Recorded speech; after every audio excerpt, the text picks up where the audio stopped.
I apologize if I'm a little bit emotional this evening.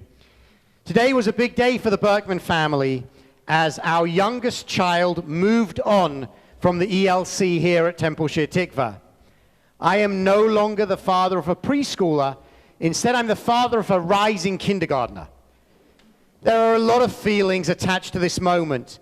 And while right now, June 18th, 2021, feels like an important date for us to mark in perpetuity as a family, I am sure that within a few years, if not weeks, I won't be able to tell you the date when Benny graduated from the ELC.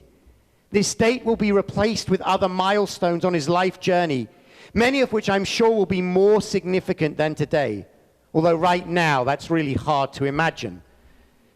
Individually, we remember events through the marking of time. We have our own personal and familial calendars which mark and remember moments. Those times of joy and celebration, birthdays and anniversaries, times of sadness, yahrzeits, and then potentially others that we might add on individually.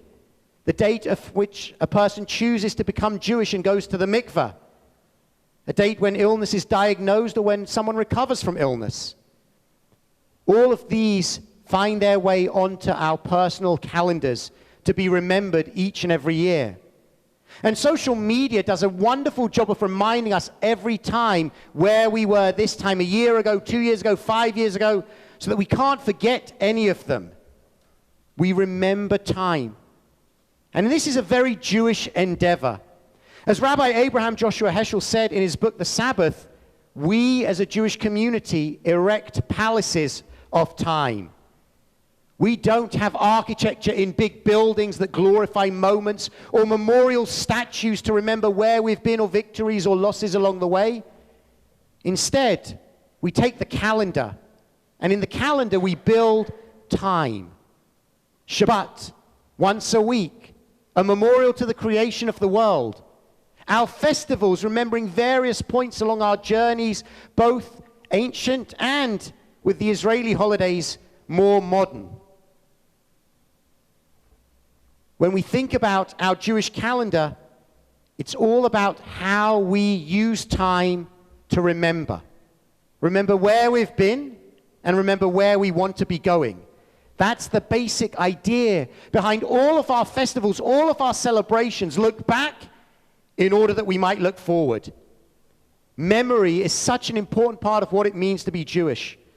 Sir Isaiah Berlin wrote, "All Jews who are at all conscious of their identity as Jews are steeped in history. They have longer memories. They are aware of a longer continuity as a community than any other which has survived." We recognize that there is an importance to memory, and the way that we remember is by marking the passage of time and by marking dates on that calendar as calling cards, as moments, as signs which should be remembered. Today, we remember. And we don't remember today as a Jewish community, but rather as an American community.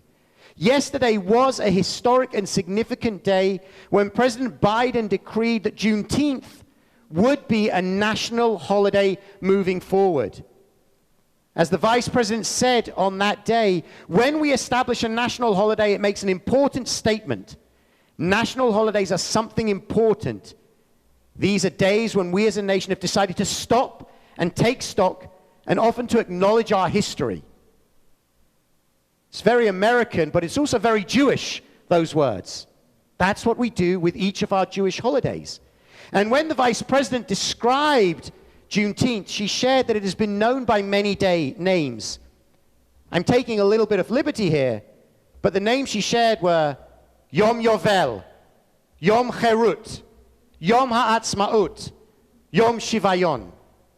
To offer the translation which she gave, Jubilee Day, Freedom Day, Liberation Day, Emancipation Day. All of the various names that Juneteenth has had. And again, it's very Jewish for a festival to have more than one name. And these names fit so neatly into our Jewish dictionary, into our Jewish language, because this feeling of freedom is one that we can all resonate with. When she described it as Freedom Day, I immediately thought about Zman Cherutenu, which is actually one of the names of Passover, Pesach. Our Passover, a celebration about our emergence from slavery to freedom, resonates for Juneteenth, another community celebration of that journey from slavery to freedom. The thing that was amazing to me was when I heard about what Juneteenth actually commemorates. It marks the day when the enslaved people of Galveston in Texas learned that they were free. That's an important distinction there because they learned they were free on that day. In fact, 2.5 years earlier was when the Emancipation Proclamation ended slavery in the Confederacy. This day celebrates something that should have happened 2.5 years earlier. It took 2.5 years for those people to learn that they were free. And then it took a further 6 months before the 13th Amendment was finally ratified. Again, Pesach can be instructive because the first Passover celebration took place while we were still slaves in Egypt. God instructed Moses and the people to mark the doorposts of their home with the blood of a lamb and to have a celebration, a Passover, before they were free.